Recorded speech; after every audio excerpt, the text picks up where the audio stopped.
Hello, welcome to this video mini lesson introduction to flipped instruction. There are three essential questions addressed by this video mini lesson.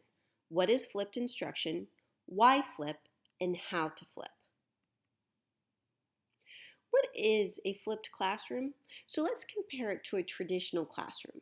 In a traditional classroom, the instructor's role was that of sage on the stage, dispensing information and wisdom.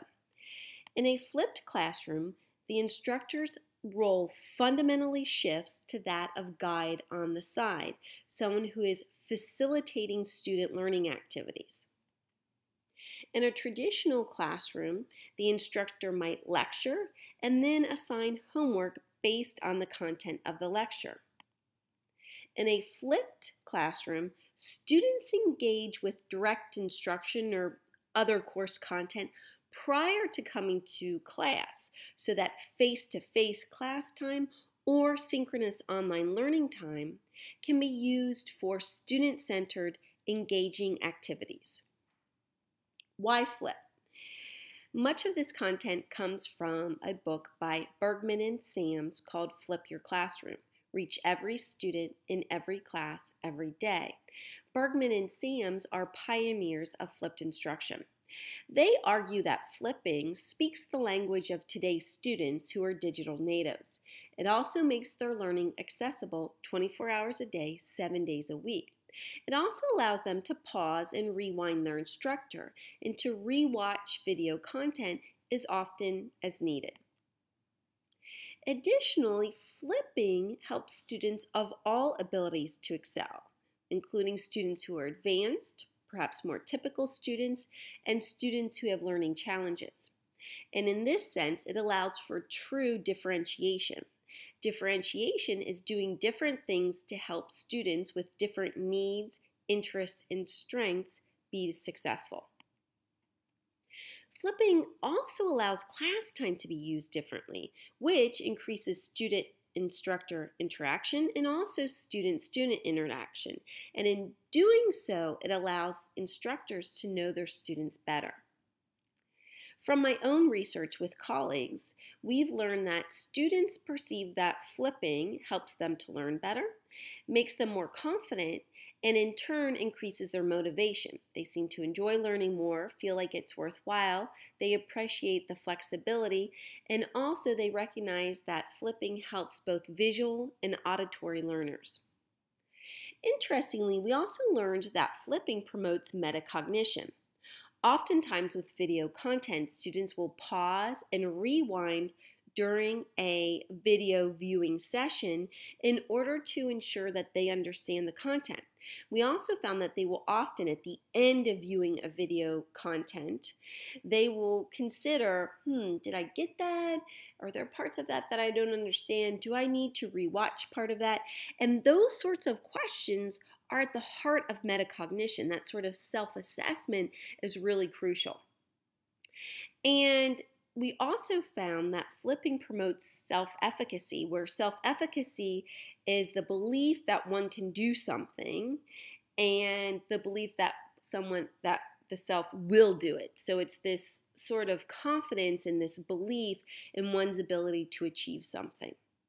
We also found, interestingly, that flipping can actually make online courses more palatable. So I think a lot of people think of flipping as a pedagogical approach for face-to-face courses, but what we found is that it's also helpful for online courses, courses that have some sort of synchronous online learning experience where students are all together at the same time engaging one another. And in those sorts of classes, the flipped content would be engaged with prior to coming to the synchronous learning event. And we found that students who are initially trepidatious or skeptical of online learning actually feel like the flipping helps to engage them and helps to make them more comfortable with the online experience, especially when they can see the instructor in flipped content. Also, we found that self-regulated learning, or SRL, which is a student sort of taking control and ownership of their learning and acting in ways that promote their own learning and advocating for their own learning. That self-regulated learning is both required for flipping and it's also promoted by flipped instruction. So that's an interesting concept that students need to have as a prerequisite some degree of self-regulated learning in order to really engage authentically with flipped content. But at the same time, flipped learning itself seems to actually promote and increase self-regulated learning. So even though I think that there are a lot of beautiful, wonderful things about flipping, there are also some challenges to it. First of all, it's extensive time is involved in either creating or finding video content or other means by which to flip content. Also, there are equity issues regarding student access to content. This is sometimes known as the digital divide. This is perhaps less an issue in colleges and universities than it is in K through 12 instructional environments. And at the same time, I feel like we have to be careful as instructors at the college level to be mindful of the digital divide and to make sure that all of our students have access to an internet-enabled device that has also high-speed internet access. Also, there can be connectivity issues. Lord knows we've all faced them. And also, and this is my biggest concern about flipping, I think, is that by its very nature, it sort of emphasizes direct instruction, like I'm doing right now. This is not some sort of interactive activity or student-centered activity. This is you watching and listening to me. And I think that that kind of direct instruction or lecture needs to be kept to a minimum. And instead, we really need to emphasize student-centered learning where students are interacting and are actively engaging with content. Also, another challenge is that the instructor is not available for just-in-time questions through flipped instruction. And there are some things that we can do about that. I allow students to text me or email me at any time with questions. I also make sure that during each face-to-face or synchronous learning event that we have, that students have the opportunity to ask questions. Still, that's not a replacement for being able to ask questions immediately as they pop into one's head. And then finally, some instructors feel the need to develop some sort of accountability system for making sure that students actually engage with flipped content. And so that's something that you'll have to consider as you engage in your own flipping endeavors. And also, unfortunately, there is always a need for tech support, and the better and the faster tech support you can have, the smoother this experience will be for both you and students. Now, I do think that there's an opportunity that I've heard mentioned, but I've never had my own students do, and that is to encourage student collaborative viewing of flipped content so that students aren't watching things individually on their own, but they're actually engaging in the viewing collaboratively so that they can have conversations about it immediately and can ask one another questions and support one another's learning, which I think is awesome. So that's a great opportunity to explore. And there are probably some other flipping challenges that I'm not mentioning right now. So when we think about how to deliver flipped content, a lot of flipped content is videos, and I'm about to talk about some ways to do that, but I don't want us to be too narrow-minded and just conceive of flipped content as video content. That said, I use the following tools for creating video mini lessons. I use screencasting software such as Camtasia, which is the tool that I'm using for this video mini lesson.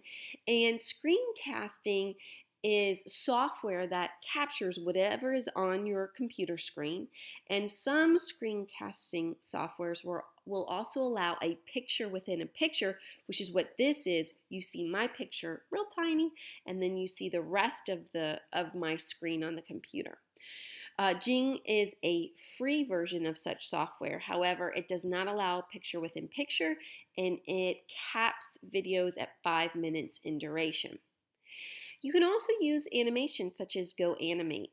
And as you can see here, I've listed some links to examples of this, and I will make this PowerPoint available to you so that you can use these live links to check out these examples.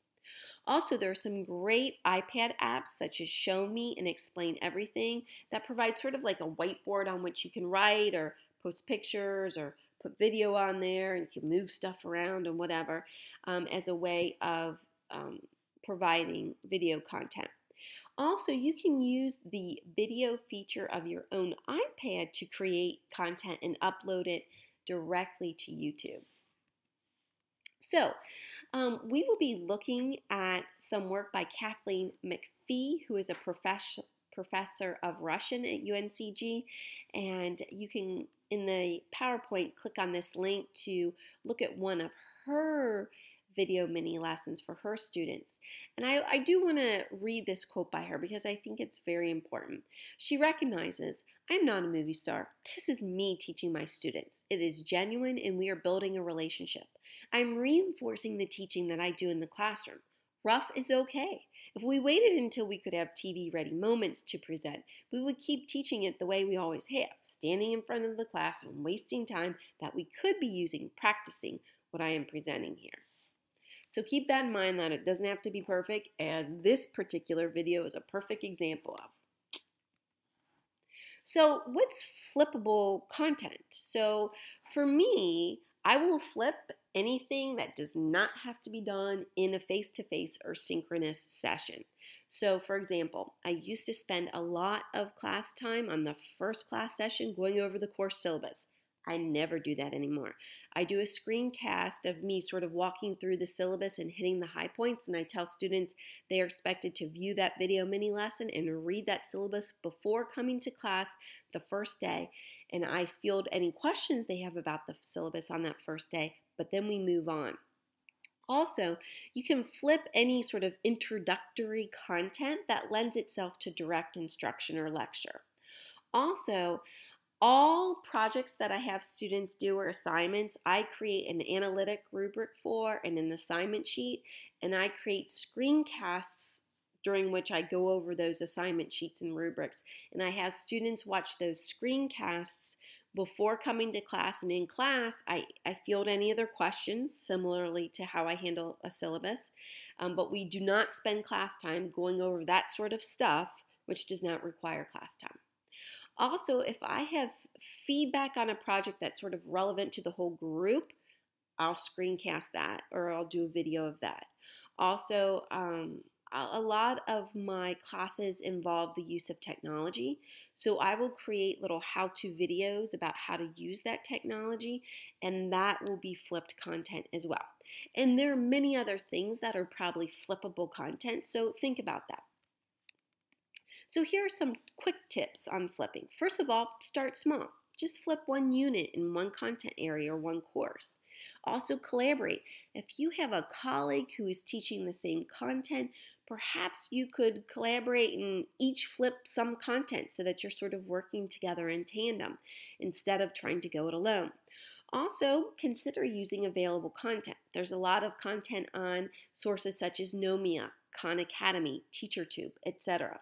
Also, try to use free and available technology and software packages such as iPad Video Recorder, Jing, Screencast-O-Matic, etc.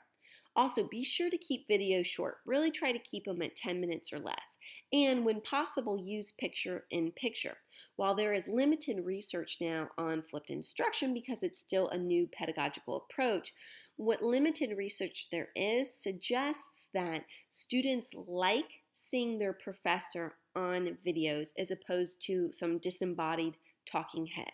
So try to use a video or a picture-in-picture feature.